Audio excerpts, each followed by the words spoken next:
అలానే మిసేసరావు ఇప్పటి వరకు చైనా మీద ఉన్నటువంటి ఆంక్షలను తొలగించేటువంటి అవకాశం ఉంది అని చెప్పి తెలుస్తుంది.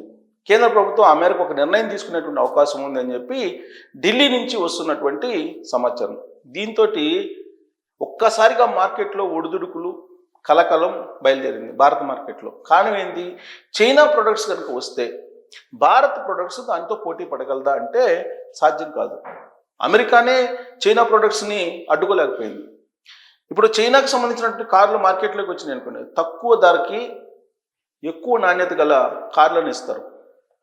అలాగే బస్సులు, ఏ వాహనాన్నైనా సరే లేదా ఎలక్ట్రిక్ సంబంధించినట్టు ఏ వస్తువులైనా సరే చైనా ఒక్కసారి రంగంలోకి దిగితే ఆ ప్రొడక్ట్స్ దెబ్బకి చైనా మార్కెట్ని క్యాప్చర్ చేస్తుంది, భారత్ మార్కెట్ని. అందుకే ఇప్పటి వరకు కూడా చైనా మీద ఆంక్షలను కొనసాగిస్తూ వచ్చింది భారతదేశం. కానీ ఇప్పుడు మారినటువంటి ప్రపంచ పరిస్థితుల దృష్ట్యా చైనా మీద ఉన్నటువంటి ఆంక్షలను తొలగించాల్సినటువంటి ఆవశ్యకత ఏర్పడింది ఇప్పుడు భారతదేశానికి. కారణం ఏంటంటే అమెరికా వ్యతిరేకిస్తుంది భారతదేశాన్ని, పాకిస్తాన్ మొదటి నుంచి వ్యతిరేకిస్తుంది, టర్కీ వ్యతిరేకిస్తుంది, బంగ్లాదేశ్ వ్యతిరేకిస్తుంది, ఇప్పుడు నేపాల్ వ్యతిరేకిస్తుంది. ఇలాంటి పరిస్థితుల్లో చైనా రష్యా రెండు కూడా ఇప్పుడు భారతదేశం వైపు ఉన్నాయి.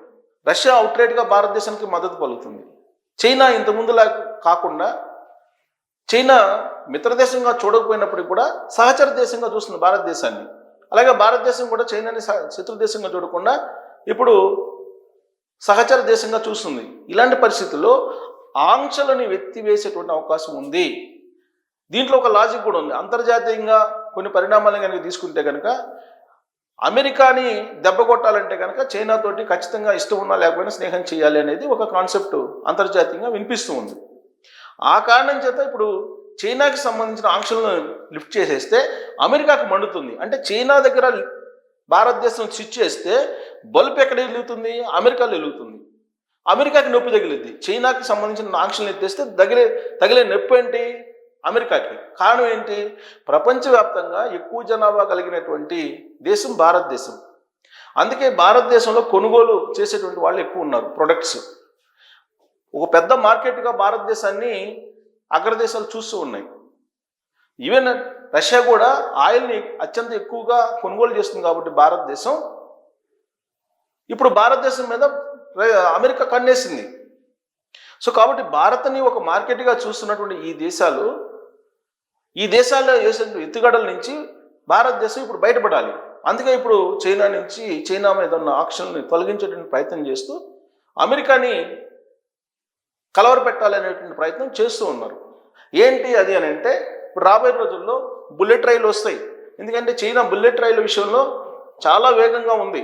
బుల్లెట్ రైలు ఒక గంటలో కొన్ని వేల కిలోమీటర్లు వెళ్ళేటువంటి టెక్నాలజీ వాళ్ళ దగ్గర ఉంది. అలాగే కార్లు, ఎలక్ట్రిక్ కార్స్, అన్ని ఎలక్ట్రిక్ కార్లే. ఇవాళ మనకి ఆయిల్ అనేది ఎక్కువ ఇంపోర్ట్ అవుతుంది. ఈ ఆయిల్ ఇంపోర్ట్ కారణంగానే మనకి విదేశీ మార్క నిల్వలు తగ్గిపోతున్నాయి. కాబట్టి చైనా కార్లు కనుక మార్కెట్లోకి వస్తే ఎలక్ట్రిక్ కార్లు, ఆయిల్ కన్జంప్షన్, ఆయిల్ వాడకం తగ్గిపోతుంది. ఫలితంగా దిగుమతి చేసుకునే ఆయిల్ పరిణామం కూడా తగ్గిపోతుంది. దాంతో విదేశీ నిల్వలు పెరిగేటువంటి అవకాశం ఉంది. ఈ కారణం చేత చైనా మీద ఉన్నట్టు ఆంక్షలను తొలగించడానికి ప్రయత్నం చేస్తుంది. ఒక్క కార్లు, బస్సులే కాదు, అనేక రకాల ఎలక్ట్రానిక్ గూడ్స్ చైనావి కనుక వస్తే మార్కెట్లో ఒక రకమైనటువంటి విప్లవం వచ్చే అవకాశం ఉంది. So make in India concept ఏదైతే ఉందో ఆ మేక్ ఇన్ ఇండియా కాన్సెప్ట్కి మాత్రం ఖచ్చితంగా దెబ్బతలుగుతుంది ఎంతకంత. దాన్ని పరిగణలోకి తీసుకొని కొంతమేరకు ఆంక్షలు లిఫ్ట్ చేయాలా, పూర్తిగా లిఫ్ట్ చేయాలనేటువంటి దాని మీద ఇప్పుడు కేంద్ర ప్రభుత్వం కసరత్తు చేస్తుంది.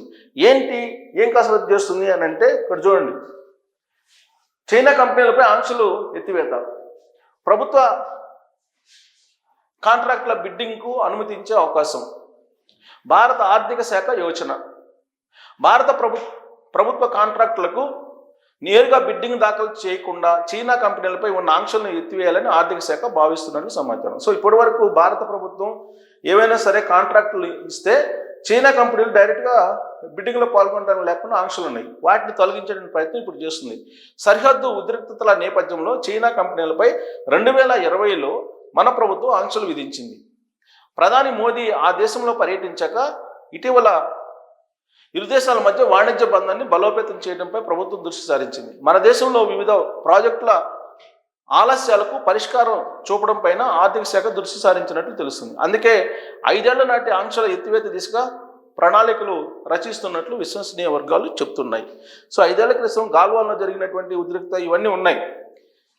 ఆ కారణంగా ఆంక్షలు పెట్టింది. ఇప్పుడు ఆ ఆంక్షలను ఎత్తేయకపోతే గ్లోబలీకరణ, సరళీకరణ, ఆర్థికీకరణ, ఈ గ్లోబలైజేషన్ పోటీలో భారతదేశం వెనకబడిపోయే అవకాశం ఉంది. అందుకని లిఫ్ట్ చేయాలనేటువంటి ప్రయత్నం చేస్తుంది.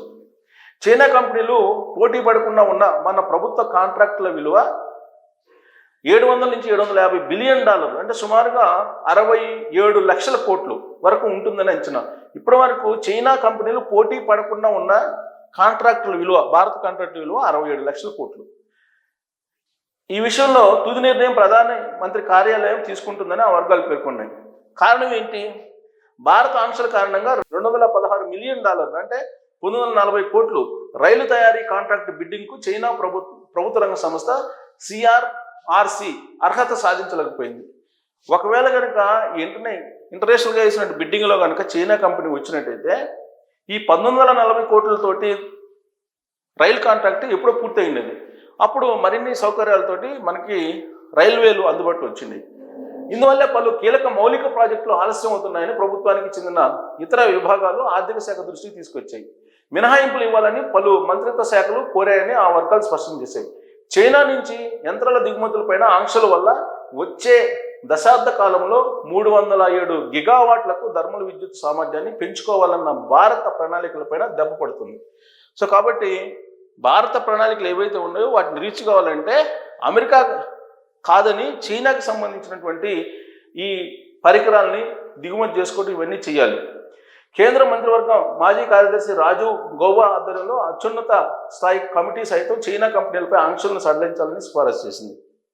ఈ ఆంక్షలను తొలగించిన చైనా కంపెనీల నుంచి వచ్చే విదేశీ ప్రత్యక్ష పెట్టుబడులపై ఆంక్షలను భారత్ కొనసాగించనుంది.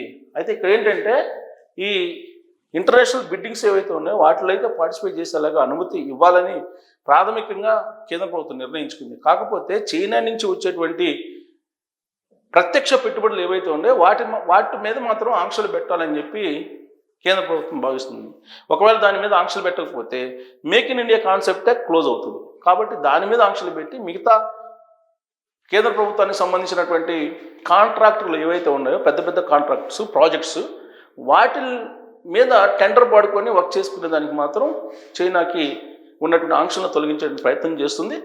ఈ ప్రయత్నం భారతదేశానికి లాభమా నష్టమా అనే దాని మీద మీరు కామెంట్ చేయొచ్చు. Thank you.